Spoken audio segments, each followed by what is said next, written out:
Okay, so I want to tell you this incredible story about a brilliant MIT-trained economist. He decides to start a pretty simple business, right? Just delivering bagels and donuts to different offices.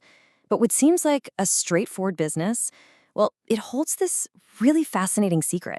Now get this, for more than 10 years he ran this company, tracking every single thing, and yet somehow he was leaving almost a third of his potential profits on the table. A massive, consistent mistake. And that's the big question we're going to dig into today.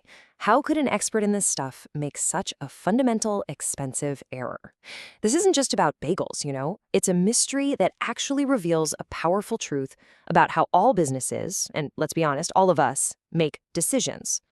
To really get to the bottom of his mistake, first, we have to get on the same page. We need to understand what an economist actually means when they say the word profit. Turns out, it's probably not what you think. So, most of us are familiar with this one, right? Accounting profit. It's the number you'd see on a normal income statement. You take all the money you made, your revenue, and you subtract the actual dollars you spent. Simple enough. But economists, well, they play a totally different game. They use this concept called economic profit. And this includes not just the money you actually spent, but also the implicit costs, the hidden costs of the choices you're making.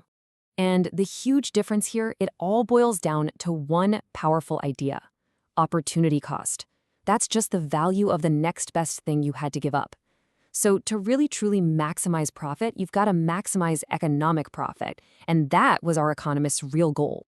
All right, so let's get back to our guy, because in one really critical part of his business, this economist wasn't just good, he was an absolute genius. Picture this. Every single morning, he had the same problem to solve. Exactly how many bagels and donuts should he leave at each office? You bring too many, they go stale, you lose money. You bring too few, you're missing out on sales. It's a classic balancing act. And you won't believe how good he was at it. Just look at this table. This shows the expected profit on the very last bagel he chose to deliver in a few different years. Look at those numbers. We are talking about tiny fractions of a single penny. In fact, if you average it out across the entire 13-year period, the expected profit on that final on-the-edge bagel was less than 1 cent. He was operating with surgical precision. I mean, that's as close to perfect as a human being can possibly get. So this just makes the whole mystery even deeper, doesn't it?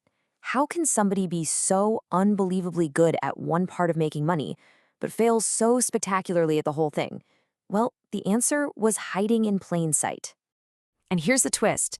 The problem wasn't about how many bagels he sold, but about what he was charging for them. You see, while he was fine-tuning the quantity every single day, his approach to pricing was, let's just say, a lot less active. In 13 years, that's almost 5,000 days of doing business, he changed his prices only 4 times. Just let that sink in. He made thousands of tiny, brilliant adjustments to quantity, but his pricing was basically set in stone. This quote here really gets to the heart of the mistake. Now, pricing on the inelastic part of the demand curve is a bit of jargon, but what it means is actually really simple. His customers just weren't that sensitive to the price. He could have charged them more, and yeah, maybe a few would have stopped buying, but most would have just paid it. And that means his total revenue would have gone up. And hey, you don't have to take my word for it. Here's the proof. Every single time he finally did raise his prices, his profits jumped immediately. This chart shows what happened after that first price hike way back in '93. Boom, an instant spike in profit for every delivery. It was a clear signal that his prices were just too low all along. So what gives? We've got a genius of quantity on one hand and a failure of pricing on the other. Why the huge difference? Well, the answer comes down to one of the most powerful and honestly most overlooked forces in any system: feedback. Let's just break this down. When it came to quantity, he got a clear, undeniable report card every single day. It was the number of leftover bagels sitting in the box. Immediate feedback.